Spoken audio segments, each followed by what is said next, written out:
الحمد للہ وکفى وسلام علی عباده الذین اصطفى اما بعد اللهم صل علی سیدنا مولانا محمد وعلى آل سیدنا محمد وبارک وسلم۔ السلام علیکم ورحمۃ اللہ وبرکاتہ۔ ناظرین اکرام، ہم ایمانیات پر بحث کریں گے اور سمجھانے کی کوشش کریں گے۔ اس سے پہلے ہم آپ سے ایک سوال کرتے ہیں تاکہ آپ کو سمجھنا آسان ہو جائے۔ سوال یہ ہے کہ آپ یہ بتائیں کہ ایمان کیا ہے، کس چیز کو ایمان کہتے ہیں۔ آپ سے غیر مسلم یہ پوچھے کہ بھائی مجھے ایمان لانا ہے، ہم مسلمان ہونا چاہتے ہیں، ہمیں کیا کرنا ہوگا، تو ہم کیا جواب دیں گے؟ آپ اپنے سے سوچیں کہ آپ سمجھا پائیں گے یا نہیں سمجھا پائیں گے، آپ کو معلوم ہے یا نہیں معلوم۔ میں لغت میں معنی بتا دیتا ہوں کہ ایمان کے معنی ہوتے ہیں یقین کرنا، تصدیق کرنا، کسی کی بات کو بغیر مشاہدے کے، بغیر دیکھے مان لینا، وشواس کرنا، دل سے ماننا، یہ معنی ہوئے۔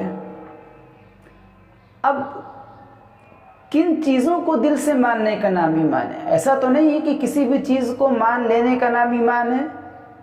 تو اب بتائیے وہ کیا چیزیں ہیں جن کو ماننے کا نام ایمان ہے، کہ ہم جس پر وشواس کر لیں، جن کو مان لیں، ہم یقین کر لیں تو ہم مومن ہو جائیں گے؟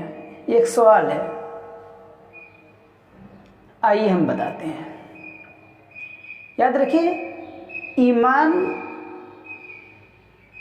اور اسلام جس کو کہتے ہیں، جس کے ماننے کی وجہ سے انسان مسلمان ہو جاتا ہے، مومن کہلاتا ہے، اس کی کچھ چیزیں ہیں جس کو ایمانیات کہتے ہیں، ان پر دل سے یقین کرنے کا نام ایمان ہے۔ اگر اس پر دل سے ہم یقین نہیں کریں گے تو پھر ہم مومن نہیں ہیں۔ ہم کلمہ پڑھتے ہیں، کلمہ طیبہ لا الہ الا اللہ محمد رسول اللہ، یہی معنی ہے کلمہ شہادت کا، اشہد ان لا الہ الا اللہ و اشہد ان محمدا عبدہ و رسول۔ اس میں جو کچھ بیان کیا گیا ہے اس کلمے میں، اس کو ماننے کا نام ایمان ہے۔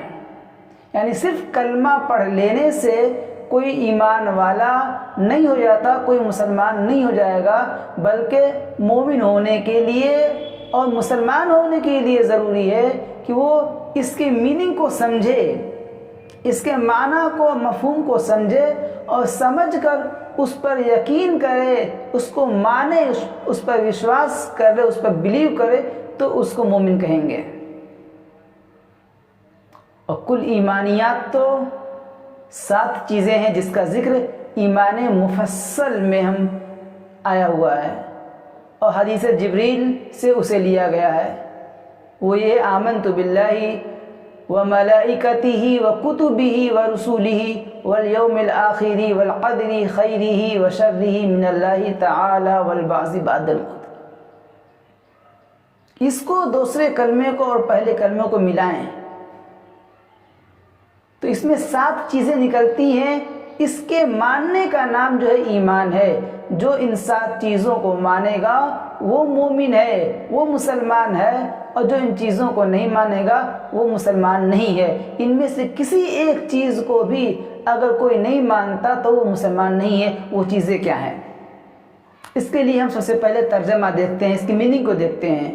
لا الہ الا اللہ محمد رسول اللہ کا معنی یہ ہے کہ اللہ کے سوا کوئی معبود نہیں۔ معبود کہتے ہیں کہ کوئی عبادت کے لائق نہیں، کوئی پوجنے کے لائق نہیں، یعنی اللہ ایک ہے، تن تنہا، اسی ایک اللہ کی عبادت کی جائے گی، اسی ایک اللہ کو پوجا جائے گا۔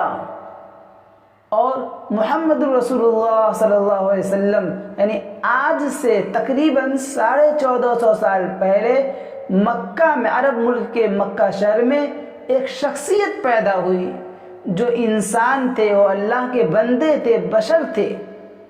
ان کو اللہ کا پیغمبر، اللہ کا رسول، اللہ کا میسنجر ماننا، یہ ہے محمد رسول اللہ کی محمد صلی اللہ علیہ وسلم اللہ کے رسول ہیں. اس شخصیت کا نام جو مکے میں پیدا ہوئی تھی ان کا نام محمد تھا. ان کو ہم اللہ کا رسول، اللہ کا پیغمبر اور اللہ کی طرف سے میسنجر مانتے ہیں.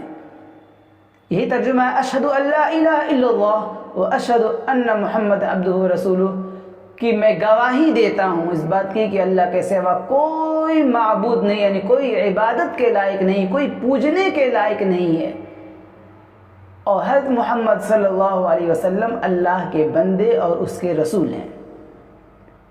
اب آئیے ایمان مفصل میں، جس میں 7 چیزوں کا ذکر ہے.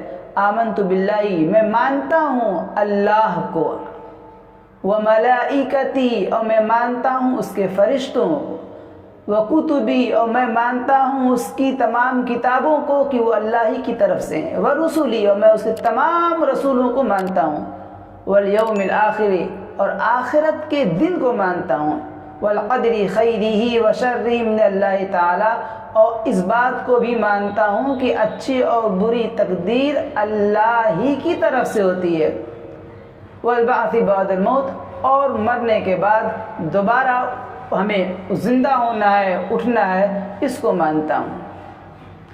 اس میں پہلی چیز آمنت باللہ، اللہ کو ماننا. اللہ کو ماننے کا کیا مطلب ہے کہ اس پوری کائنات کو پیدا کرنے والا، یعنی زمین، آسمان، چاند، سورج، ستارے، انسان، جنات، جتنی بھی چیزیں ہیں، یہ ساری چیزوں کو پیدا کرنے والا ایک طاقت ہے، ایک پاور ہے، ایک مائنڈ ہے. یہ کائنات جیسا کہ لوگ کہتے ہیں کہ خود بخود وجود میں آ گئی، ایٹومیٹک وجود میں آ گئی پرکرتی کے حساب سے، ایسا نہیں، بلکہ اس کو کوئی وجود میں لانے والا ہے. کسی کے چاہنے سے یہ دنیا بنی ہے، یہ چاند ستارے آسمان بنے ہیں، اور کسی کے چاہنے سے یہ جو ہے سسٹمیٹک طور پر کام کر رہے ہیں کہ اپنے وقت پر سورج نکل رہا ہے اور اپنے وقت پر ڈوب رہا ہے، زمین، چاند نکل رہا ہے وقت پر اور وقت پر چاند ڈوب رہا ہے، اور ستارے جگمگا رہے ہیں اور بارشیں ہو رہی ہیں. یہ ساری چیزیں جو ہیں کسی کے چاہنے کی وجہ سے ہو رہی ہیں. وہ جو ہے ان کے پیچھے جو مائنڈ ہے، جو طاقت ہے، جو قوت ہے، وہ اللہ ہے، اور وہ ایک ہے، یعنی وہ دو نہیں ہے، اور اسی کی عبادت کی جائے گی، یعنی اسی کو پوجا جائے گا. اس کے علاوہ کسی کے سامنے اپنا ماتھا، پیشانی اور سر نہیں جھکایا جائے گا، سجدہ نہیں کیا جائے گا عبادت کے لیے. تو صرف اسی کی عبادت کی جائے گی، اس کے علاوہ کسی کی بھی نہیں عبادت کی جائے گی، چاہے وہ کتنے سے بڑا فرشتہ ہو، انسان ہو، کتنا ہی بڑا انسان ہو، ودوان ہو، نبی ہو، کوئی بھی ہو، صرف عبادت اللہ کی جائے گی. اور وہ اکیلا ہے، ایک ہی، یعنی وہ 2 نہیں ہیں، 3 نہیں ہیں، اور 360 نہیں ہیں، بلکہ وہ اکیلا ہے. اس کی خدائی میں کوئی پارٹنرشپ نہیں ہے، کوئی شریک نہیں ہے، وہ تنہا ہے، اسی کے چاہنے سے ہوتا ہے. یہ ہے لا الہ الا اللہ، کہ اللہ کے سوا کوئی معبود نہیں، اس بات کو ماننا. آمنت باللہ، اور وہ کیسا ہے؟ وہ کسی چیز کا محتاج نہیں ہے. جیسے ہم انسان ہیں، جانور ہیں، یہ بولنے کے لیے زبان کے محتاج ہے. ان کو سننا ہے تو اس کے لیے کان کا ہونا ضروری ہے، ان کو دیکھنا ہے تو دیکھنے کے لیے آنکھ ہونی چاہیے، ضروری ہے ہمیں دیکھنے کے لیے. سونگھنے کے لیے ناک ہونا ضروری ہے. لیکن اللہ تعالیٰ کو ان سب کی ضرورت نہیں ہے، اس کے محتاج نہیں. وہ سنتا بھی ہے، دیکھتا بھی ہے، وہ سمجھتا بھی ہے، سب کچھ وہ کر سکتا ہے. لیکن اس کے لیے اسے نہ زبان کی ضرورت ہے، محتاج ہے، نہ کان کا محتاج ہے، نہ سننے کے لیے کسی کی خوشبو اور بدبو کو محسوس کرنے کے لیے نہ ناک کی ضرورت ہے، کسی چیز کی ضرورت نہیں ہے، نہ دیکھنے کے لیے آنکھ کی ضرورت ہے. یہ اللہ ہے، وہ ہر چیز پر قادر ہے، جو چاہے وہ کر سکتا ہے، کوئی اسے روک ٹوک کرنے والا نہیں ہے. وہ ہمیشہ سے ہے، یعنی ایسا کبھی زمانے میں ہوا ہی نہیں کہ وہ نہ رہا. وہ ہمیشہ سے خود بخود ہے اور ہمیشہ رہے گا. وہ سوتا نہیں، اسے کھانے کی ضرورت نہیں ہے. ہم کھانے کے محتاج ہیں، نہیں کھائیں گے تو مر جائیں گے۔ ہم پینے کے محتاج ہیں، پانی کے لیے پیاس بجھانے کے لیے پینے کے وہ محتاج نہیں ہے، اسے کوئی چیز جو ہے زیر نہیں کر سکتی، جھکا نہیں سکتی ہے، کوئی اس کی طاقت کے برابر نہیں ہے، اس پر کسی کا زور زبردستی نہیں چلتا، وہ مختار کل ہے، آزاد، وہ جو چاہے وہ کر سکتا ہے، وہ اپنی حکمت سے کر رہا ہے۔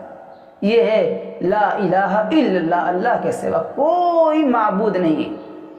آمنت باللہ، اور آگے ایمان مجمل پڑھتے ہیں، کما ہوا باسمائہ و صفاتہ، جیسا کہ وہ سمجھ میں آتا ہے اپنے نام سے اور اس کی جو صفات ہیں، صفت خوبیوں کو بولتے ہیں، اس صفت سے جیسا سمجھ میں آتا ہے وہ ویسا ہے، ہم اس کو ویسے ہی مانتے ہیں۔ صفت کیا ہوتا ہے؟ دیکھیے، ایک ہوتا ہے ذات، ایک ہوتا ہے صفات، ایک ہوتا ہے اسم ذات، ایک ہوتا ہے اسم صفات۔ اسم معنی ہوتے ہیں نام، یعنی وہ نام جو کسی کو پہچاننے کے لیے بتلائے گئے۔ مثال کے طور پر میرا نام ریان ہے، جو میرے ماں باپ نے رکھا ہے پہچاننے کے لیے، لہذا آدھار میں اور جتنی آئی ڈی ہے اس میں ریان لکھا ہے کہ جو بھی جانے تو سمجھ جائے ریان یہ ہے، گھر والے بھی ریان کر کے بلاتے ہیں۔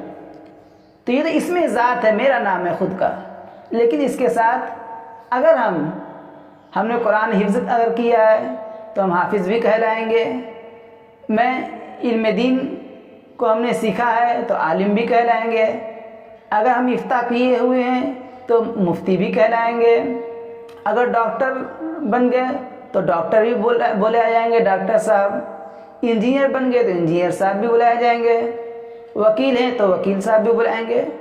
تو نام تو ریان یہ اسم ذات ہوا، لیکن یہ حافظ ہونا، عالم ہونا، مفتی ہونا، قاری ہونا، ڈاکٹر، انجینئر، یہ ہمارے اندر خوبی ہے، تو اس خوبی کی وجہ سے ہمیں جو نام دیا گیا ڈاکٹر کا، انجینئر کا، عالم کا، حافظ کا، قاری کا، یہ بولتے ہیں صفت، اس نام کو بولتے ہیں اسم صفات، اسم صفت، کوالٹی کو جو بتاتا ہے۔ تو اللہ کی جتنی بھی صفات ہیں، تقریباً قرآن کریم کے شروع میں ہم اکثر دیکھتے ہیں کہ 99 نام دیے گئے ہیں جو مشہور نام ہے، یہ اسم صفات۔ ان ناموں سے، اس نام کے معنی سے جو سمجھ میں آتا ہے، اللہ تعالیٰ کی جو قدرت اور جو خوبی سمجھ میں آتی ہے، وہ ساری خوبیوں کو ماننا، یہ آمنت باللہ کما ہوا باسمائہ و صفاتہ، کہ میں اللہ کو مانتا ہوں جیسا کہ وہ اپنے ناموں کے ساتھ اور اپنی خوبیوں کے ساتھ ہے اور سمجھ میں آتا ہے۔